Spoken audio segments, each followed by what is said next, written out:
Friday night edition of the Anaheim Calling podcast. We are back after, was it a 3-day hiatus? You had more time off. Well, I'm back. I'm better than ever. I'm not Manny Machado back. 10 years, 300 million, but I am back. And we've got a game to break down here. The Ducks dropping this one 2-1 against the Calgary Flames in Calgary after being snowed in Minnesota. I don't think they actually left Minnesota until, was it yesterday? Something like that. Due to the polar vortex warp hole. I mean, there's no way that it could have been as cold there as it is here, though, right now. I mean, last night I got home. I think you just insulted a lot of people, but that's okay. Last night I got home and it was like 40 degrees. I mean, what is that? What are those numbers? That's above freezing for a lot of people. Yeah. A lot of people would appreciate that right now. Well, I'm cold, and it's very cold right now. It has been cold by Southern California standards. It even snowed in L.A. yesterday. It did. It snowed in Pasadena. It snowed out in Rancho Cucamonga. The mountains were covered behind Honda Center. It was actually really nice looking today. Really cool. Really cool vibe. I'm going skiing at the end of the month, so I'm pretty excited. Felix is going to be out with a lower body injury for a month afterwards. No, what the heck? Skiing is like low risk. Sorry, upper body injury from when he falls. Anyway, we've got a lot to talk about today. Some things have happened since the last time you heard this podcast. Namely, I mean, it's not really official. It's unofficially official. Jakob Silfverberg will be a Duck for the next 5 seasons. Signed to a 5-year deal at an annual average value of $5.25 million with a modified no-trade clause where I think he can submit a 10-team no-trade list. 10-team, I think it's a 10-team trade list. Yes, well, I don't know. I mean, nothing's official yet. There's nothing that can Nothing is official, and the reason for that is because of a weird caveat in the NHL salary, or I guess the NHL CBA, where the Ducks can't actually add him to they can't add this contract to their cap sheet until the 10% increase in the cap, I believe, on March 1st. Yep. So the deal cannot actually go through until March 1st, or the Ducks have to move off some salary. Yeah, basically the way it works is there's this thing called tagging, which is essentially you can't have more salary for next season. You can't have more salary for next season than the actual salary cap ceiling. And so in addition, overage from this year would count against that. So basically the Ducks have roughly like 5.4 mil in tagging space. And so I think they don't, or may actually be a little bit less. And so they're not fully able to make the contract official until that goes away, or until they're allowed the 10% increase on March 1st. It's very confusing, very in-depth salary cap stuff and CBA stuff, but essentially the Ducks are putting the handcuffs on themselves and making their lives difficult when it was not needed. Well, that's your opinion.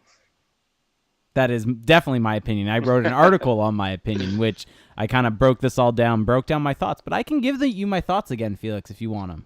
Well, let's talk about it, because honestly, it's the biggest Ducks news of the week. It caused the most consternation on Twitter because as the deal was probably being signed or being finalized within the Ducks front office, you had people tweeting out that there was internal pushback within the Ducks organization on potentially trading Silfverberg, which turned out to be unsubstantiated because the Ducks, pretty much every reputable source confirmed that the deal was signed in principle.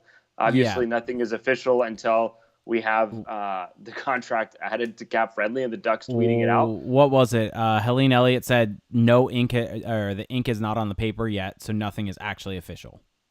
Exactly. But that being said, it does sound like it's going to happen, barring some type of crazy, unprecedented reversal. Jake, you wrote an entire article about it. The floor is yours. What do you think of the deal? All right. So I think let me start with this. First things first.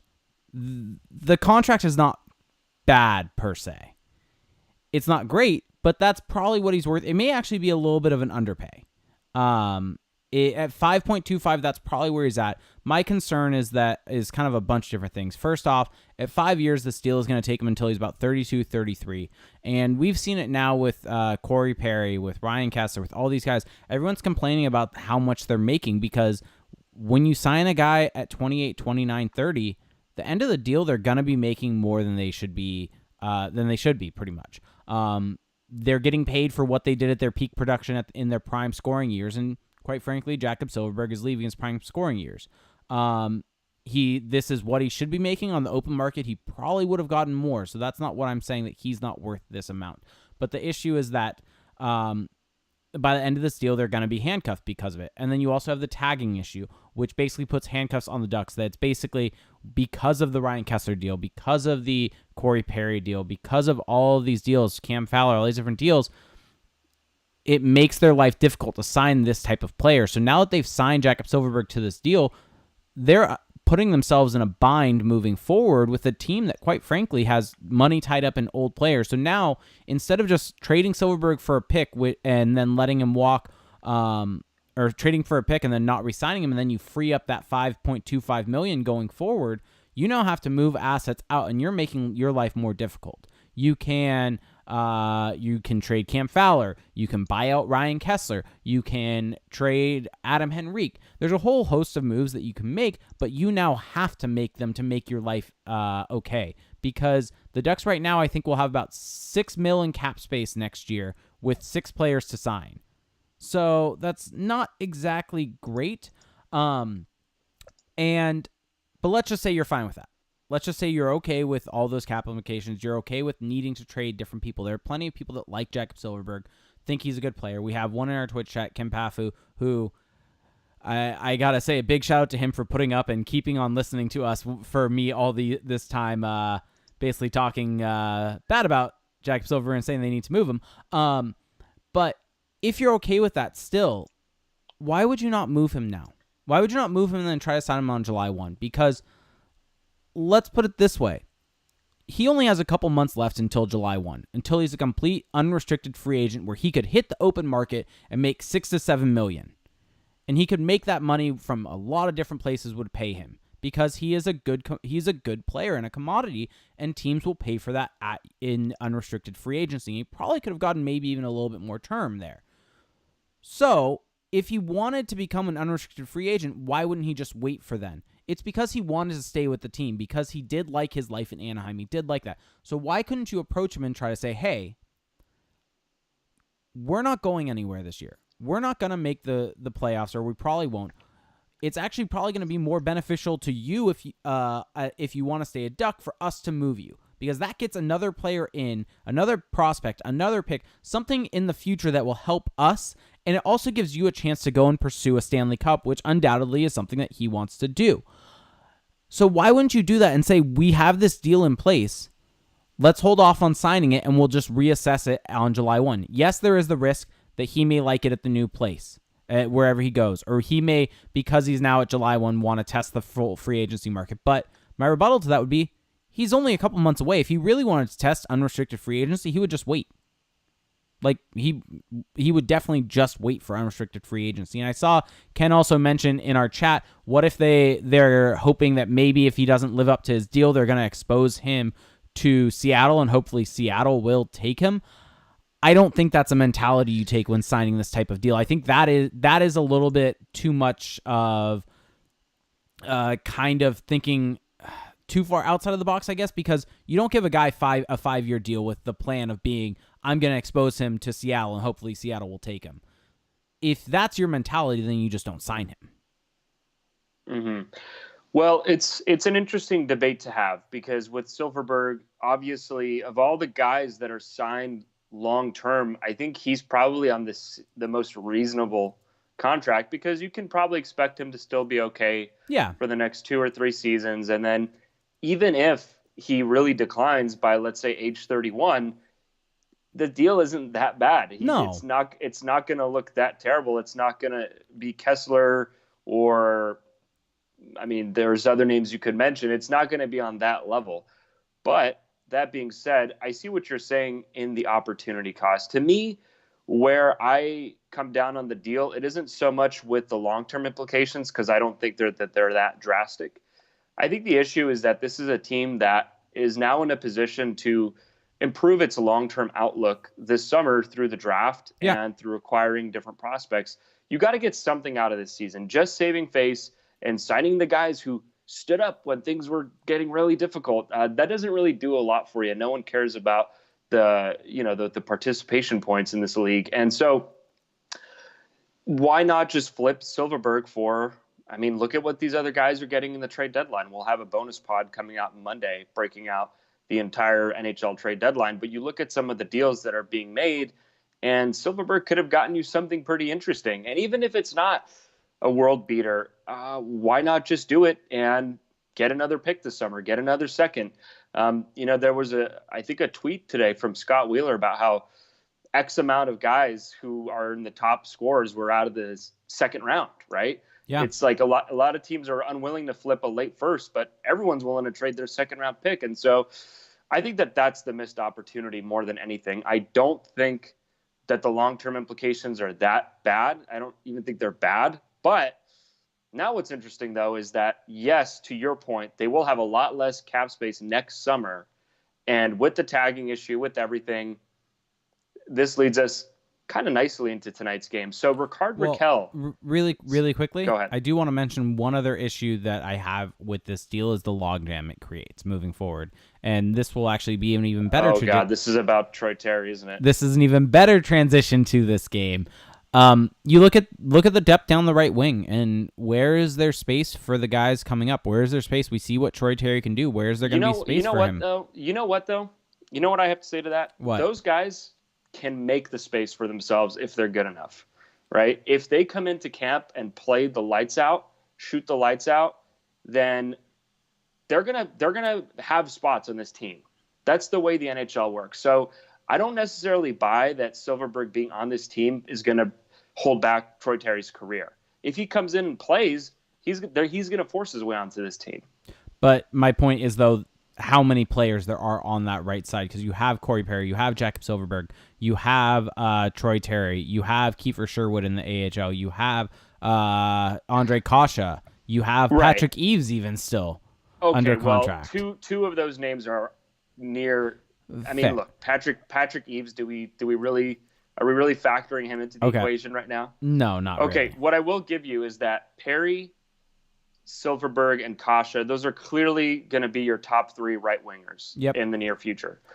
But, and this is an interesting but, if Troy Terry comes in and plays really well, then maybe you feel more comfortable, I don't know, trying to make a move on Perry, even though that's impossible, right? I think that what this move partially says is that if Troy Terry had come in this season and played really well and really just blown everyone away, maybe the Ducks feel more comfortable moving on from Jakob Silfverberg, but that didn't happen. And then with Andre Kasha, I don't know. It's an interesting debate to be had. I don't think it's an irrelevant point by any means, but I also think that if Troy Terry comes in and plays really well, he's going to have a spot on this team. You got great young players can't be held down for much longer. By the way, Daniel Sprong is still on this team. So, I completely forgot to mention Daniel Sprong also. I mean, Daniel Sprong is still on this team. He may not be by Monday. Third game in a row tonight. Yeah, he may not be on Monday. I don't think Daniel Sprong is long for this team. The writing is on the wall. They just re-signed a right winger, and like you mentioned, they have a bunch of other guys who can play that position. And Sprong doesn't seem to. I don't think he's on head coach Bob Murray's good side right now. No, I mean, if you're a guy who's been one of the few players to provide offense, and he scored no, it wasn't. Sorry, it wasn't in Bob Murray's first game. It was before. It was Randy Carlyle's one of his last game. He scored a goal in it. But I mean, this is a guy that I think he's leading the team in goals this season. If I'm not correct, he's not leading the team. No, in goals. Silfverberg is. Yeah. There's this stigma in the NHL about guys who produce when teams are bad. It's a really odd stigma, but I hate to. I'm not going to talk about it too much. But with the Duchesne deal today that came down, there in Craig Cousins' trade grade article, there was a quote from a scout that was to the effect of, "Well, let's see what he can do now that he's in a situation where the goal is to win and make the playoffs. He's going to have to defend. And so I feel like there's this stigma that if you're a guy who produces a team, you're not necessarily doing it in the highest leverage of moments, which is true, but it also shouldn't take away from the fact that he's still putting the puck in the net. Yeah. It's like in baseball. You still got to hit the ball, right? And so I don't know. I don't really know what to make of their distaste for Daniel Sprong, but I also think that organizationally, if you look at the depth chart, it's hard to find a spot for him right now. And I'm sure you wouldn't disagree with giving a spot to Troy Terry over Daniel Sprong. No, not necessarily. They are the same age. They are. And Sprong is on a cheaper deal. That is actually the weird thing, is they are the same age.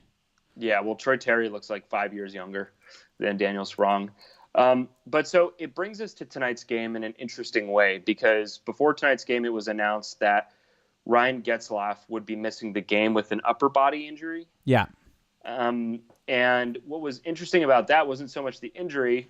It was that the way the Ducks organized their lineup in light of those news, Rickard Rakell back at center for the first time in a long time. Yeah.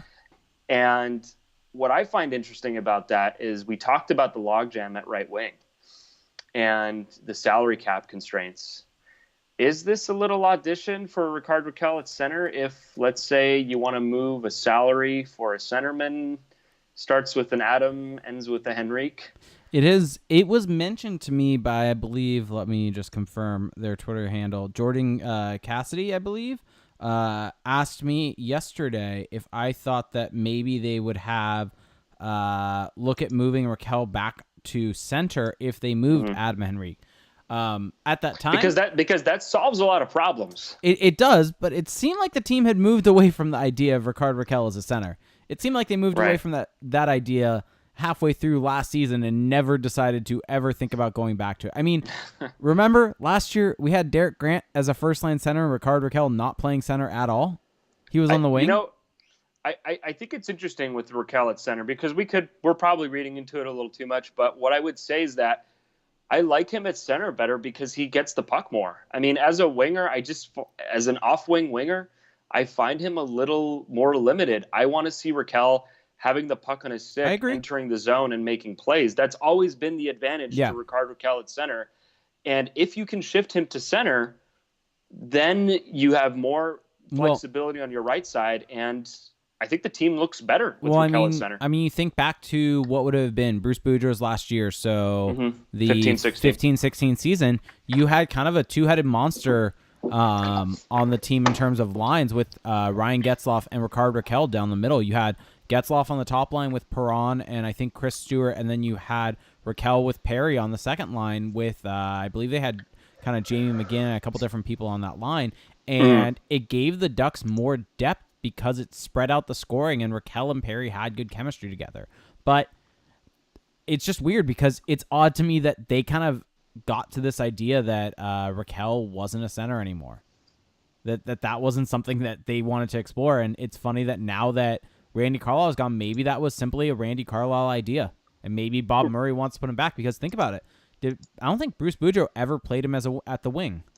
He may have in bits and pieces, but yes, he was mostly a center under Boudreau, and the Rakell at wing situation really began in Carlisle's first year, where they just stacked Rakell with Getzlaf and Perry, and I mean, not a bad line, but that has always been my criticism of that setup, is that you're putting all of your eggs in one basket. And you're making your offensive depth look a lot weaker. With Rakell at center, if this can work, that alleviates so much pressure on this lineup, because then you could roll out a Perry, Terry, Silfverberg, Sprong, or Sherwood, or whoever right side, and then you still have Rakell's playmaking and shooting down the middle. And if your top three centers are Getzlaf, Rakell, and Rowney, or Steele. If Henrique is still around. Steele. Right.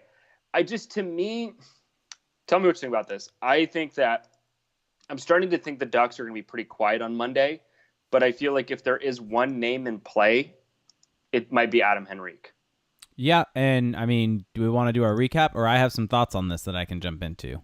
Um, let's just go for it. All Go right. for it. So We make the rules here. It's we Friday. 100% make the rules. So I doubt that he gets moved. I do. I think that everything Well, it's a tough deal to orchestrate. it is because there are salary cap constraints. You have to have money going both ways. You can't move a guy like that and not take any money back in the process just to make things work. So typically when you see a deal like Adam Henrique or someone with term and money on the line or that typically happens at the draft because in summer you have more cap space, you have more you basically have more things at play that you can work with. You can go over the cap. You can go about 10% over, I think is where it's at. And so it works in your favor to make those deals, and you can kind of try to make money work in that way and go over and move some things here and there. And your roster's not really as set. The downside of doing it at the draft is you're not going to get as much as you will at the deadline because a team like, let's say, Winnipeg, they're going to be vying for a center. They're going to want a center to make their team deeper, make their team better. And you look at a team like the Ducks played tonight and the Flames, they've been rumored to want to get another center on their team. Every team kind of wants a third line, second line center like Adam Henrique. He's very much a player that all teams that are contending want. And if you can leverage that and leverage that these teams are going for it and they want to try to win this year and Adam Henrique could be that missing piece for them, you can try to extract more pieces from them than you could at the draft. We saw this, and this is kind of the biggest thing for me and kind of where I pull that idea and that thought process from is back when the Ducks got Ryan Kesler. It was reported that what would have been the 13-14 season that the Ducks were hard going after Ryan Kesler at that trade deadline. And if I'm remembering correctly, a guy like Rickard Rakell's name was used in the mix to try to get Ryan Kesler. And as it turns out, I think it may have been ownership stepped in and said we didn't want to trade him or don't want to trade him or something like that, where basically it all kind of fell through very last second, but the Ducks were pushing hard. Ends up happening at the draft instead, and I can remember a quote from Bob Murray more or less saying that we're not going to give them the same deal now that we gave them at the deadline. It's going to be a worse deal now because of where we're at. And so instead of getting Rickard Rakell in that deal, the Canucks got Nick Bonino, they got Lucas Spiza, and they got a first-round pick that became Jared McCann. Right. I mean, well, how much better would they look with Rickard Rakell on that lineup instead? Right. Well, it's interesting because I think that with Henrique, he has value to a team now for, let's say, a contender. We've talked a lot about Winnipeg and how they could look with Adam Henrique. And so I don't know if his value necessarily goes up this summer because I feel like he does have value right now. Well, and that's the thing is that's my point is once you hit the draft, the value kind of goes down a bit because the teams aren't pushing as hard. They don't have that instant gratification of getting that player onto their roster right away. Yeah, you don't have the Matt Duchene walk down the hallway and all of a sudden you're on a new team. Yeah. or being traded to the team that you're playing that night. I love that. Anytime the NHL trade deadline or trades resemble more the NBA, I'm always a fan of it. George asks in our chat, would Sprong be packaged with Henrique? You know, the more I think about it, the more I don't know. I don't know what happens with Sprong because you got to imagine he has very little trade value right now. Yeah. And to be quite honest, I don't think Troy Terry finishes the season in Anaheim, not because he's not good, before Jake comes after me. Oh, I wasn't going to come after you. I was going to agree with you. So I think he probably ends up back in the lineup right now. Just you look at the right side right now. I mean, Perry, Terry, Silfverberg, Rowney. So who comes out of that? I mean, so I mentioned this on the last podcast, but you weren't on it. But yeah. Thanks. No problem. So I'm informing you right now, as everyone else is staring at you already knowing what I'm going to say because I mentioned it. Come Monday, the guys have to be sent down if they want to be eligible for the AHL playoffs. And that I know. And then I was the Ducks listening to the pod. And then the Ducks only have 4 recalls after that. Right. So are they going to send down? I mean, they basically have 5 guys on their roster that they're going to have to send down at some point to make them eligible for the AHL playoffs. I think they're all going back. They have Walensky, they have Megna, they have Terry, they have Jones, and they have Boyle. So, Yeah. are you going to call up all or 4 out of those 5 guys? Probably not. I don't think, why would they need, Any of them? unless there's an injury, I don't see Walensky or Magna coming back up. No. And then as far as Terry and Jones, I think they want them in that playoff drive for the goals. So I think we're going to see Sprong again in this lineup. And it's a weird scenario with him because if you're looking to deal him, you need him to play now to show some value. True. So I don't know. He might be a player that they just don't extend a qualifying offer to. Well, the thing is, he's actually signed through next summer. Oh, I thought he was an RFA this summer for some reason. No, he's signed through the summer of 2020. So, and he's actually an RFA in the 2020-21 season. So they actually kind of hold all the cards with Daniel Sprong, which is good, and that's probably part of the reason why they acquired him. He's also making, in NHL relative terms, no money. So I don't know. It's going to be interesting with him. I guess maybe we're again, like I said earlier, we're probably overestimating that situation. Yeah. Okay, let's talk about this game. We've gone now, let's see here. We've gone about 30 minutes without any mention of the game, so probably should talk about it at some point. Maybe, just maybe. It's always a dead giveaway that we spend more time talking about other things for 30 minutes than the actual game. In our defense, it is the trade deadline coming up, so... And Jakob Silfverberg did get re-signed. He did. So I guess we'll give it a pass. But yes, the Ducks lost 2-1 against the Flames, a really good Flames team in a game that, quite honestly, was not the most entertaining. And the Ducks played a competent game. You know, they didn't necessarily play their best game of the season. Certainly was not one of their worst games.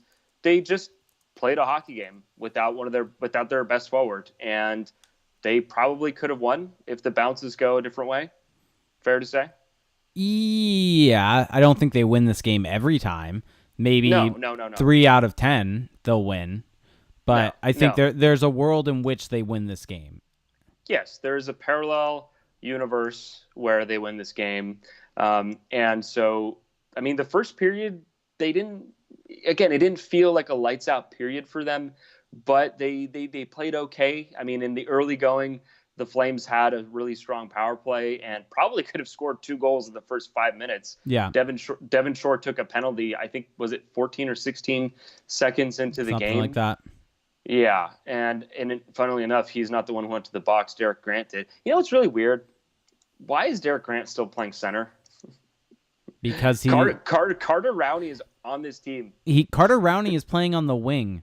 I know, but why? Well, no, why would Derek Grant be a winger? Why is that was what I found the most interesting. Why is Derek Grant on this team? Well, that's what I found the most interesting thing out of all of this is why is Rickard Rakell playing center if they have Carter Rowney on the wing?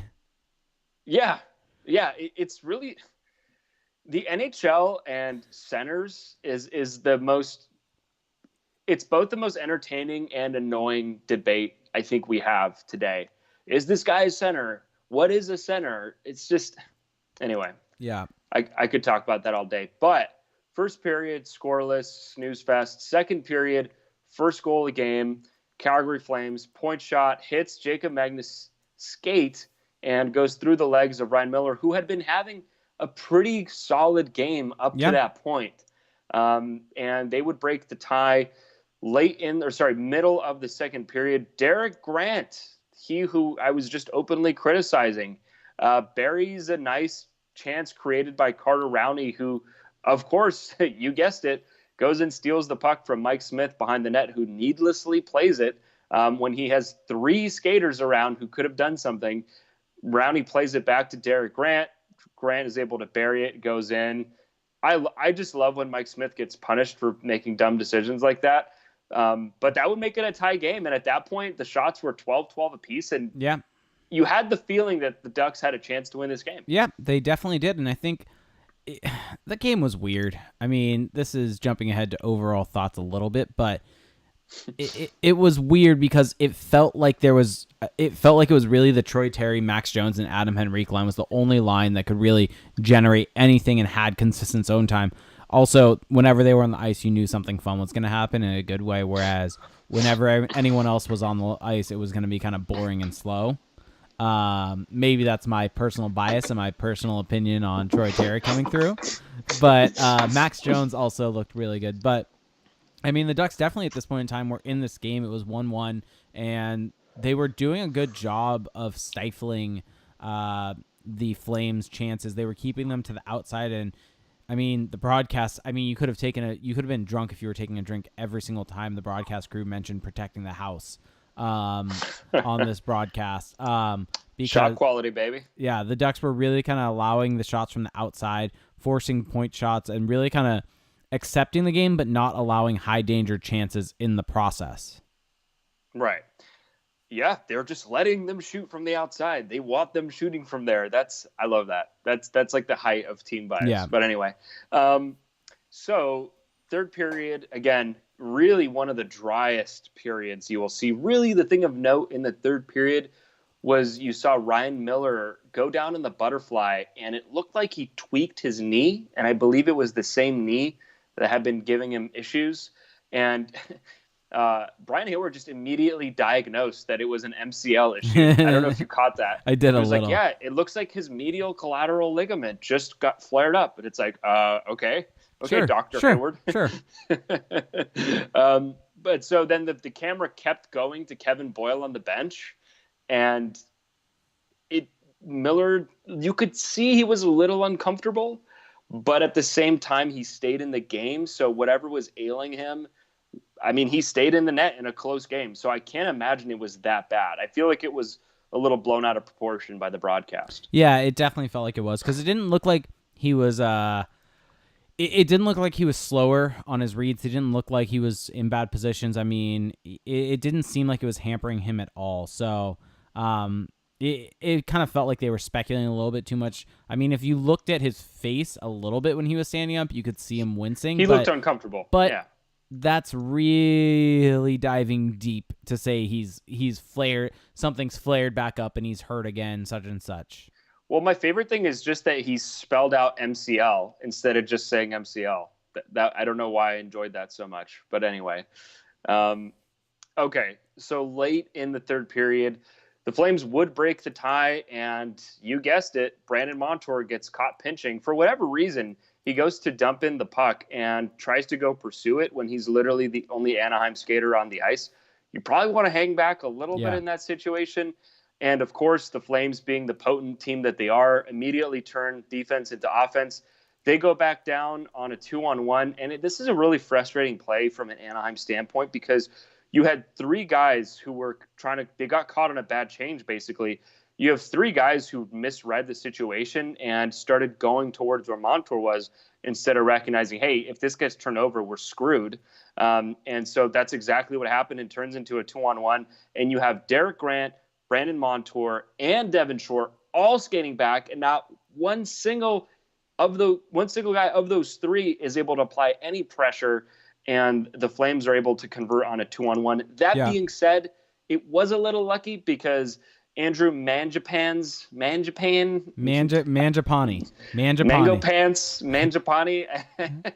I don't know how to say his name. You're struggling so hard there. He's not going to be in the NHL. He's not going to be in the NHL long enough for me to care how I mean, the dude had a 70% Corsi for percentage and has scored a fair amount of goals since coming up. You may have to learn how to pronounce his name. Yeah, just because I said that, now I'm probably going to get something bad happen. 67% scoring chance for percentage. He was against the Ducks. He was one of their better skaters on the night. Mango Pants tries to make a centering pass. It goes off of Jacob Megna's skate, comes right back to him, and he's able to finish it. No chance for Ryan Miller on the play. The Ducks try to apply some pressure, pull the goalie, aren't able to get anything going, and that would be it. 2-1. Ducks are doing well in the Tankathon race. This was an important loss for them. This was big for anyone that's part of the Tankathon movement, part of the Team Tank, # Team Tank. Anaheim calling Tank HQ. I brought this up before the game, but seeing that Connor McDavid had been suspended 2 games, the Ducks had to respond by pulling Ryan Getzlaf out of tonight's game. They couldn't let that stand. They couldn't. I mean, seriously though, the Ducks are going to Edmonton. I mean, how are they going to contend with the elite goal scorer that is Milan Lucic? Uh, you're, I, you're thinking about that joke way too hard. that contract is so bad. That's Oh, all I can think it's of. really, really bad. Um, so after tonight's loss, the Ducks are now a healthy 7 points out of the final wild card spot. They're still just a 3-game winning streak away from being right back in it, but is it starting to feel like they're sliding out of the race? Do you want to know what Money Puck has as their playoff making Oh, playoffs percentage? is it still like below 5%? It's 2.7% now. It was 4% last time. It's because of how many teams there are. That's the problem. That's really the problem. Yeah, and Chicago has been on fire as of late. Arizona is right back in the race thanks to Alex Galchenyuk. Minnesota still holding on. I think all the teams like Arizona, Chicago, Vancouver, well, maybe not so much Vancouver, but definitely Arizona and Chicago are kind of like vultures circling Minnesota right now because they just traded Charlie Coyle and it feels like more trades are coming. Yeah. So if and when Minnesota drops off, I just don't feel like the Ducks are next in line for that esteemed throne for the last wild card spot in the Western Conference. So we now have the heat map and the game flow chart from Natural Stat Trick up on the screen. So as you can see, the heat map actually was pretty decent for the Ducks. The Ducks really only had shots from right in front of the net, to be honest, and kind of most of the shots against, they were either from the point or right in front of the net, but the overall amount weren't great, and that's kind of what they did well. It was really kind of all focused right there and not directly in front. And then if you go and look at expected goals on the night, it was, this is kind of where we say that they were able to limit the Flames' chances. It was 3.01 for the Flames, 2.89 for the Ducks. So that's kind of where the Ducks probably lose this game most of the time because of expected goals, but they maybe win 3 to 4 out of 10. Yeah, they could have won this game, and they didn't. Yep, that's and hockey. Troy Terry had an individual 0.55 expected goals. Max Jones 0.49 individual expected goals. They look good. They had a couple of really good opportunities. The 2-on-1 where Terry fanned on the initial pass and then slipped it through the defense, and Jones was able to get a good shot on net. They had a couple of those moments where you're thinking, wow. You have the Troy Terry toe drag in the slot, and Mike Smith he just tried another one in the neutral zone. Yeah, Mike Smith just makes a really, really nice save. Yes. You had the breakaway that I feel like you're going to give him a little bit of shit for, where he dropped it to Max Jones. I'm negative on Terry. Where he dropped it to Max Jones on a breakaway. Yes. Well, look, I think that what's healthy with these two right now is that they're getting looks. My big criticism of Terry in his initial cameo in Anaheim was that he just wasn't doing anything. And so now out there with Henrique and Jones, they've been noticeable every single game they've played together. And I think that that's a lot more than you could have expected just based on early performance. But, man, I wanted to point this out. Max Jones has been really good. Oh, he has. In the 9 games, the other day I was looking up Corey Perry's stats since coming back. And in the process, I couldn't help but notice that in individual shot rates, Max Jones is leading the Ducks in every category in that time span. Yeah. He's been really good. He's been really, really good. We mentioned this on the Patreon pod that we did, kind of breaking down the entire system for the Ducks, where we think guys are going to go. And we said Max Jones is the biggest riser, I think, this year, with at least where our opinions were on him. Sam Steele to me. Yeah, they're different players being centers versus wingers, but I think Max Jones may be the guy. I think Terry may, at least just because of his hands and skill, maybe the guy I think still has the highest ceiling, but I think Max Jones is right there with them for different reasons. They do completely different things in the game, and it seems like their skill sets work really, really well together.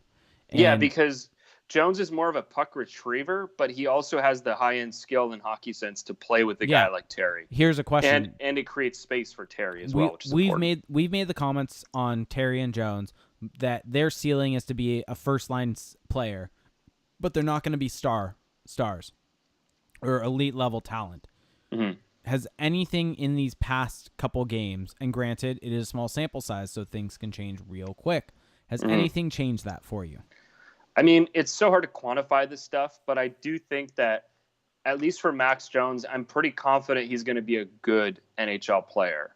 I don't know if he's ever going to be a star, and I kind of feel the same way about Terry, where he's just not complete enough to where I feel great about him saying he's going to be elite, but he offers you enough of what he's good at to say pretty confidently he's going to be an NHL player. Yes. And he's going to have a spot on a team. And he's going to be a top. I think you can pretty clearly say that they're both probably going to be within the top 6 of a team. Well, the good thing for Troy Terry especially, and even a guy like Max Jones, is that in the modern NHL, the Ducks are really one of the last teams that does this, but they're not limited to playing in the top 6 because a lot of teams have guys like them on their third line now. True. And so you look at the Jets, you look at the Preds, teams like that, they have skill guys up and down the lineup. I mean, I'm saying this, and the Predators just traded a second rounder for Brian Boyle, but the point being, the way the game is trending, they have a spot on a roster around the league. Yep, they definitely do. Okay, you want to get into questions or any other thoughts on this memorable game against the Calgary Flames? What are your thoughts on the Flames? Are they for real? I thought they were for real, and then I watched tonight's game and saw that they were frustrated by the Ducks and couldn't really get a whole lot of good chances. Granted, they ended with a 3.0 expected goal total. What concerns me from them is their goaltending. I mean, that would have been my concern anyways. Riddick has been really, really good for them. I don't trust Mike Smith at all. I don't think he's a good goalie. This is why, and maybe we should talk about this really quickly. There's the rumor that's been floated around that Ryan Miller may be on the move to San Jose. I've floated the idea of maybe trading him to Calgary to be a backup for Riddick, and the Ducks take Mike Smith back in that deal and get picks for them. Yeah, I mean, I do think that they need to do something in that category because they're a solid team. I mean, all the advanced metrics, they're one of the best teams in terms of expected goals, shot attempts. I mean, this is a very good team loaded with top-end talent. And so it would be a shame to see them caved in by bad goaltending. Yeah. I don't know how much they're willing to give up, though, for Ryan Miller. I don't really know what Ryan Miller's value is in the trade market for a backup goalie, for goalie insurance, basically. Like a third rounder? Yeah, I think a third. Yeah. I don't think you're getting a second for him. I think maybe if you're taking Mike Smith's contract back, maybe. Yeah, but the thing is, if he had another season or two on it, I would say then you could get a second or a first. But because he comes off the books this summer, it's like, well... But that being said, it would be pretty awesome to see Ryan Miller go to Calgary and then end up leading the charge to a Stanley Cup. That would be pretty cool. Not only does he not have a cup in his career, he has not been to a cup final, and Calgary hasn't won a cup since 1989. So, I mean, I'm all for it narrative-wise, but I don't know if it necessarily happens. But yeah, I think they're for real. I think that the Western playoffs, although we've laughed about the Western Conference a lot this season, and rightfully so for certain teams, the top end of it is going to be pretty good. Especially with St. Louis kind of waking up out of carbonite. I think it's going to be pretty good. I mean, you're going to have a situation. It's kind of weird in the Western Conference right now where Vegas at this point is kind of out of a race, if that makes sense. Out of the race? They're out of the. They're set in third. Right. Yeah, it's interesting you say that because, they're at 69 points in third place, and the closest Pacific team behind them is Arizona at 61 points with a game in hand, but that's a big gap to bridge at this point in the season. Yeah, and they're 11 points back of San Jose, and San Jose and Calgary are just kind of leading the Pacific by a large margin. And the Sharks have won 8 of their last 10. Yeah, so Vegas is kind of set with being in that third spot.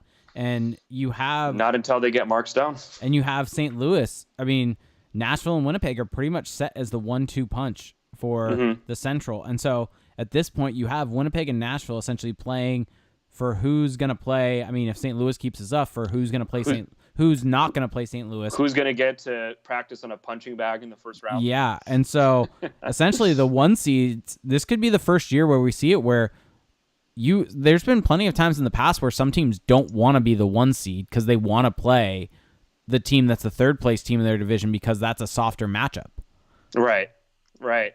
Yeah, so you're saying Calgary would drop into second? No, Pacific? Okay. My point is Calgary's going to fight. They're going to fight tooth and nail to get first because of the easier matchup. Right. So you're trying to fuel the Miller argument here. Oh, I was just bringing it up I was just bringing up that the playoffs are going to be really fun because They are. the 2-3 matchup for each division is going to be really, really fun. Yeah, no, it's going to be good. I haven't been this excited about a stretch run in the NHL since last season, but it feels like it's been a while. So let's start jumping into some questions. So for those of you watching the recorded version of this on YouTube or listening to the recorded version of this on your favorite podcast service, we do a Twitch stream of this show each and every time, where you can find us at twitch.tv/Anaheim Calling SBN. And on Twitch, you can interact with us live in the chat. And also, a really fun benefit of Twitch is that you can subscribe to our channel and support us in the process. If you have Amazon Prime, you get one free Twitch Prime subscription each and every month. You do have to hit that subscribe button ever after 30 days if you are doing it through Twitch Prime. And by doing that, you are supporting this show in a way that's completely free to you. And with that, you get a special badge next to your name, special emote in the chat. And I was informed today by one of our good listeners, Parker Bob, that there is a way to do this on mobile. You do just have to go on your phone and go to the Twitch, or go to twitch.tv/Anaheim Calling SBN in your browser, and then request mobile desktop, and then you should be able on our channel to hit subscribe from there. You sadly cannot do it from the app. So let's start getting into some questions. So we got one from the Hardcore Luchador, which is question. It's a tough one. I'm spending a lot of time defending against haters of John Gibson. I was told tonight that they would prefer Miller to Gibson. I know it's statistically crazy, but the knock in the media is that he's a quitter. Do you have any thoughts? What? Yeah. Well, look, there's always been this kind of there's been a distaste for some of John Gibson's. People think that he's too lackadaisical. Well, and that's something that you've heard about other goalies in the past. Carey Price, it's always been he doesn't get mad enough right on the ice or whatever it is. And the truth of the matter is that you want that in a goalie. You want a goalie who's not going to get flustered by letting in a goal, who's not going to get too high or too low, who's just kind of a robot on the ice. But the knock has, of course, always been the elephant in the room, the injuries. And really in the last 2 or 2.5 seasons, the injuries have not been as much of a concern. If you look at the specific nature of the injuries, it's guys running into him. Now, it's kind of interesting timing to be taking the stance for me, just because we don't really know what's keeping him out right now. I mean, he hasn't played in how many weeks? Do you want to take the conspiracy theory thing that they're just shutting him down?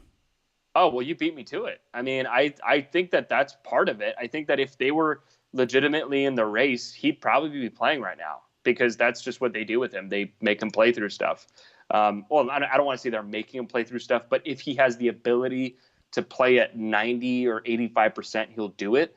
I think right now they're saying, John, why don't you just take it easy for a little while? Go lay on the beach. Go enjoy being married. Yeah, no, I think that there is. And look, again, this is the right call, by the way. Like the Ducks. Oh, 100% the right call. Like, this is something I wanted to point out earlier, and I may have already done it, but I'm going to repeat myself because I think it bears mentioning. I think that the way the Ducks have been behaving the last, let's say, 3 weeks since the Carlisle firing has actually been pretty decent. I mean, I know you're going to say the Silfverberg thing is a mistake. I agree outside of Silfverberg. But they've been doing, like, they brought up the kids. They're giving them some run. They're trying stuff with their lineup, right, putting Raquel at center. They're keeping Gibson out, who's a huge investment for them that they need to protect. Generally speaking, they've played this pretty well. And so now the question just becomes, what do they do anything at the deadline? And that's what we'll see. Yeah. Yeah. I mean, that's the biggest question, is what they're going to do if they're going to move assets out. I mean, who do they have that are free agents? You have Derek Grant, you have Ryan Miller, you have Brian Gibbons, you've got Michael Del Zotto, right? So of those guys, maybe one has trade value. I think maybe two. Grant? Yeah. Yeah, you get like a fifth for him. Hey. That's not nothing. You might as well. Get something. Troy Terry was a 5th round pick. Or was he 4th? Something back. I don't remember off the top of my head. Okay, next question. Zen has asked, is getting a flying Magna ass to the face an upper body injury? That sucks, man. That really, it hurts. By the way, for those who didn't catch it, that's referring to the John Gibson injury. Yes. I think he could have a concussion. I mean, I hate to speculate, but he hit his head on the crossbar after getting what our great listener just described happened to him. Yep. Ken Pafu asked question, would you be for trading Fowler and what would he get back? Well, I'm the wrong person to ask about that. You're all about it. I was ready to trade him yesterday. You were ready to trade him years ago. I was ready to trade him in 2014 when I wrote the original Cam Fowler's Not That Good article. I think I remember that article. I think I remember that article, and I remember hating it. You probably still hate it. I probably still do. I now can actually yell at you here about it, though, instead of having to yell at you. The funny thing is that my argument for it has only strengthened since that time, so I feel pretty good. But so with Cam Fowler, look, I think that you got to listening to insiders talk about the trade deadline, and there's a lot of stuff to parse through and to filter out. But what it seems is that bigger trades that don't have an obvious, not an obvious play, like Duchesne today, or an expiring, those are harder to orchestrate. It seems like it's not necessarily that they're harder. It's just that there's less of an appetite to get those done at the deadline. Those are draft day trades. And so if Fowler is going to get traded, it's going to be this summer. I don't think you see him traded by Monday at noon Pacific. No, I don't think so either. I mean, we should make mention, though, Elliot Friedman said Anaheim's a wild card on 31 Thoughts. I know you listened to it also this week. I actually haven't listened to the new one. Oh, wow. So you haven't. So you can enlighten me. Elliot Friedman kind of said Anaheim's the wild card in all of this because they were talking about, I forgot what team that they were talking about, that saying like that's the team that kind of drives the trade deadline this year. And Elliot mentioned that he's like, I think Anaheim may be that team. There's a possibility they do nothing, but they also could be the team if they want to. They can be the biggest mover this deadline.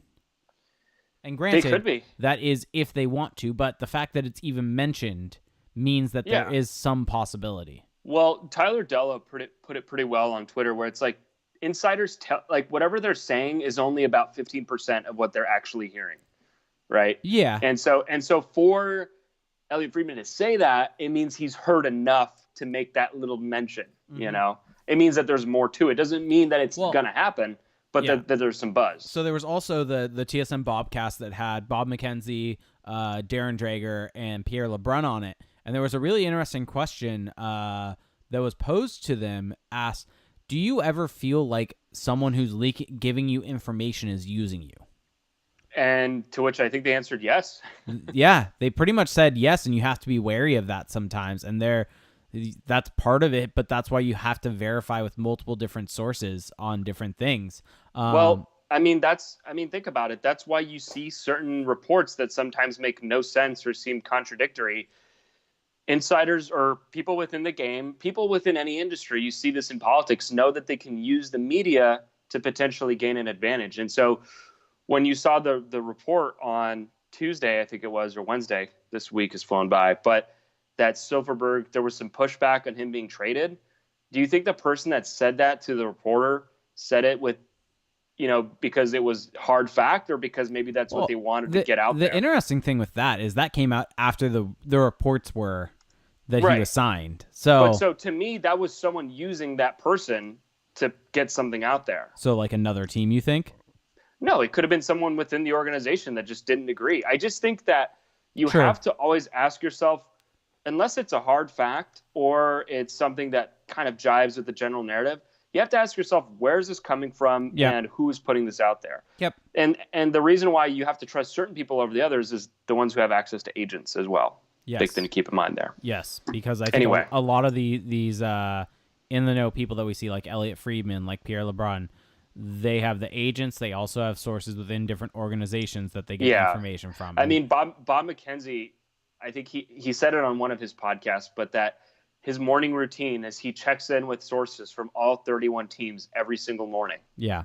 I mean, you can't do much better than that. No, you can't. And I mean, there's a reason. Be very, very wary of blue check marks. I've already been duped this week. You have been. I have been. A bad look on it. But in my defense, it's because it was quote tweeted by Dan Rosen of NHL.com.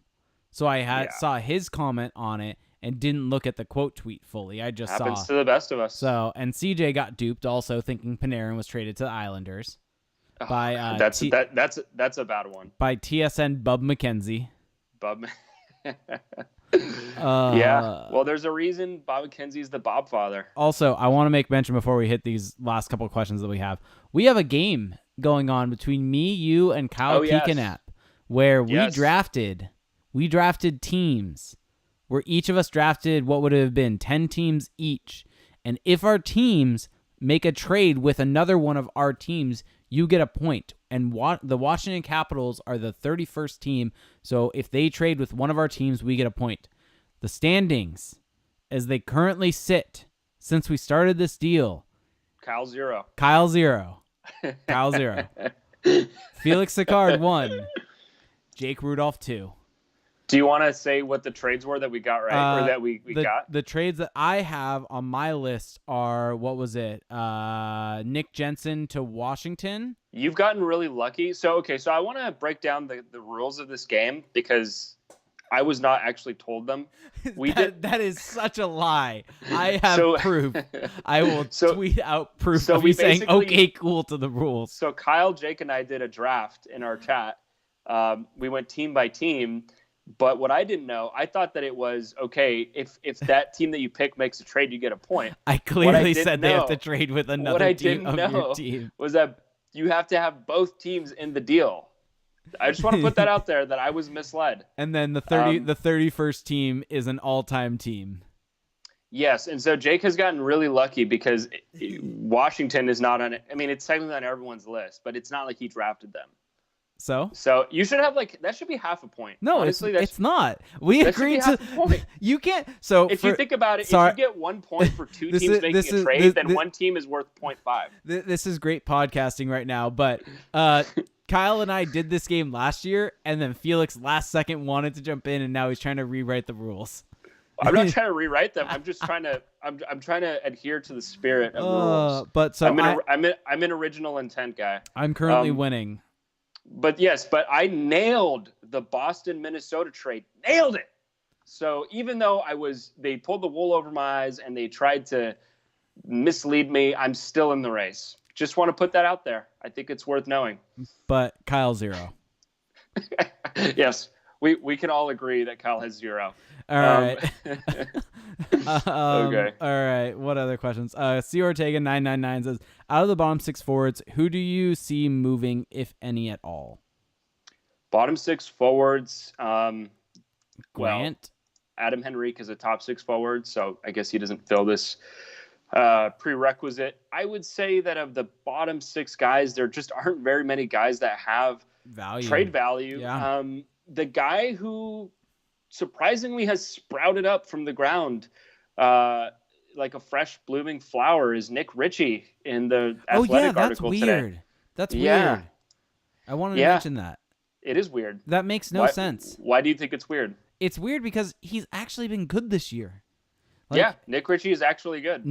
And the thing is, so here's the thing with Nick Ritchie, everyone. And I've been guilty of this in the past also.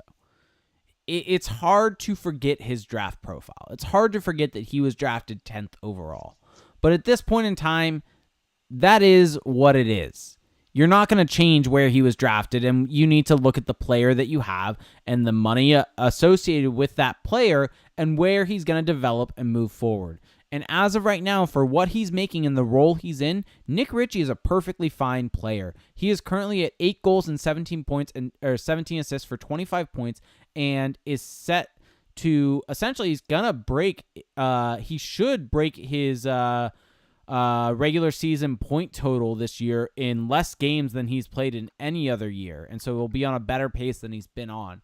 And he is still only 23.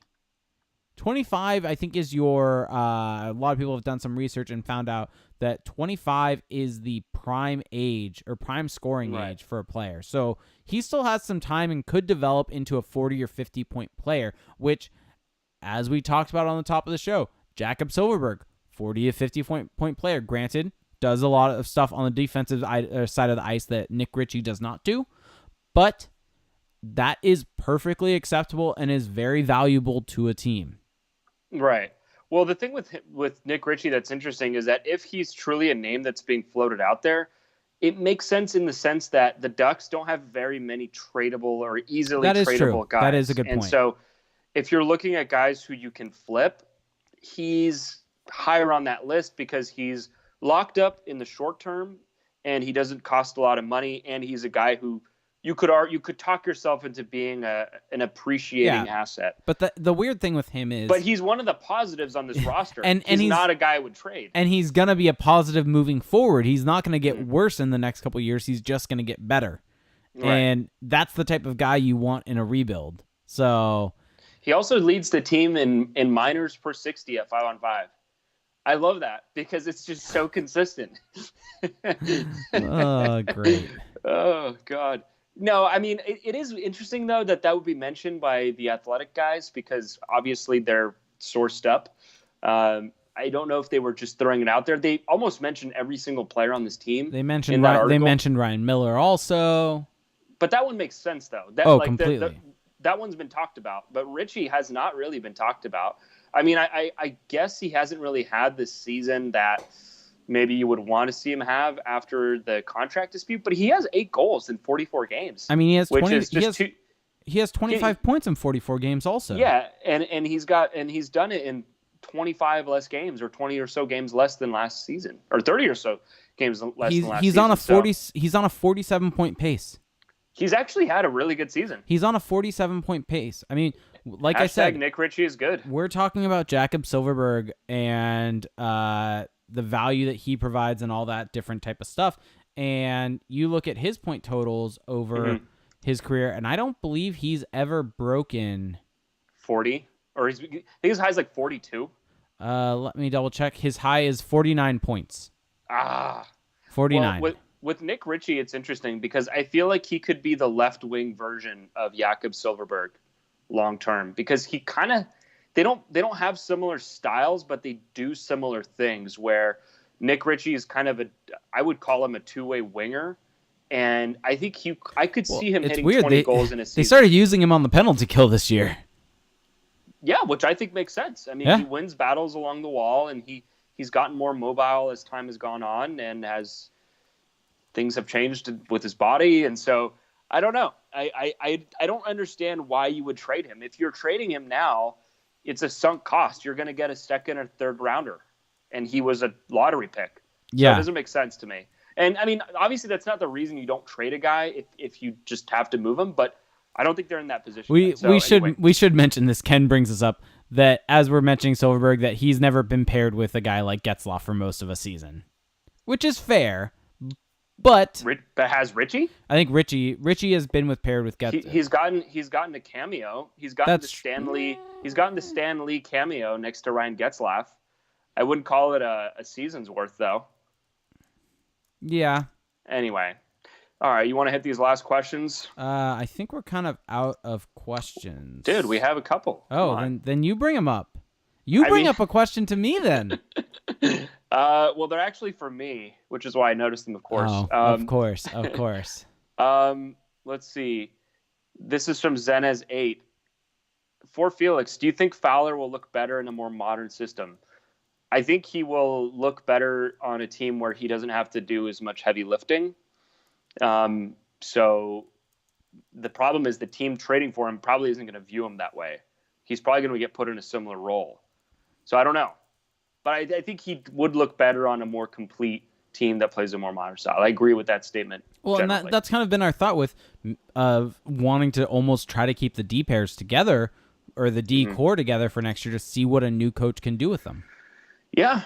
I mean, look, I've said this multiple times now. I would not necessarily blow this thing up until I've seen them with a new coach because I think everyone's value, like whose value has gone up in the last 2 years under Carlisle? I mean, I guess you could argue Ricard Raquel, 2 30-goal seasons. Yeah, that's it. I mean, John Gibson, but that's not because of anyway. But I mean, John Gibson, but that's not exactly because of Randy Carlisle. Right.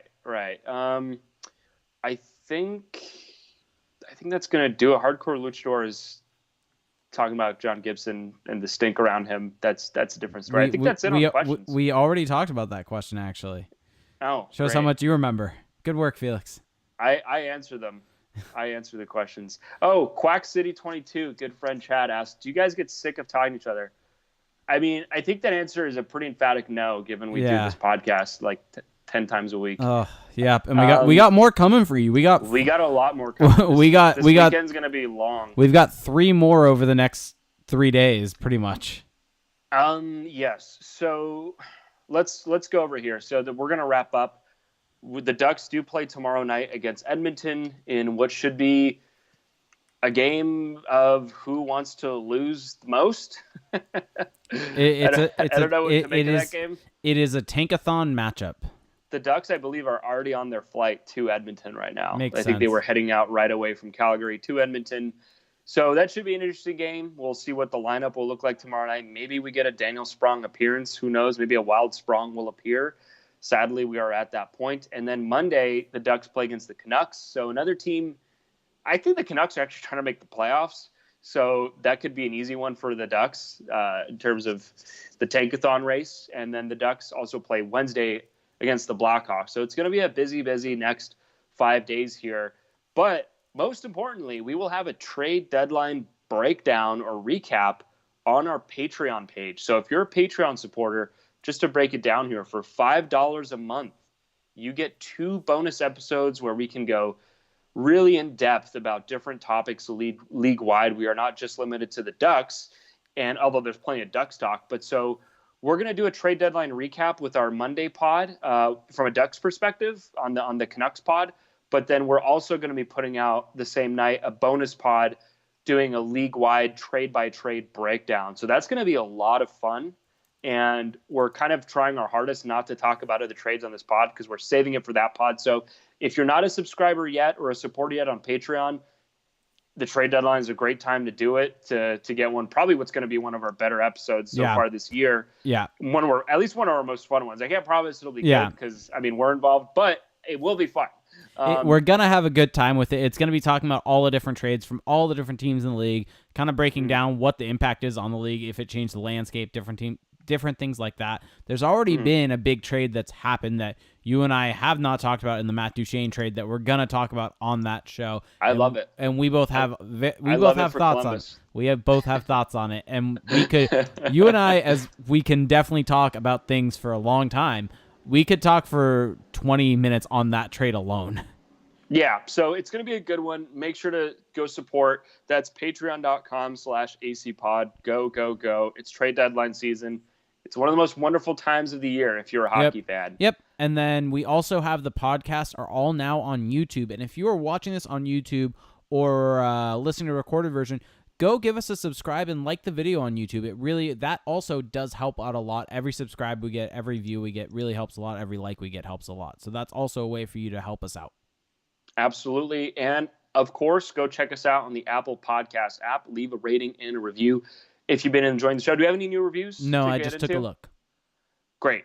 So, again, if you have something nice to say or you just want to send us some constructive criticism, the best way to do it is through Apple Podcasts. I do also want to make a mention that on our Patreon, if you are at the $1 tier or the $5 tier, you get access to the Discord chat also, which is a fun time. We have a supporter-only chat, so if you want our live thoughts as news come in, that's a fun one.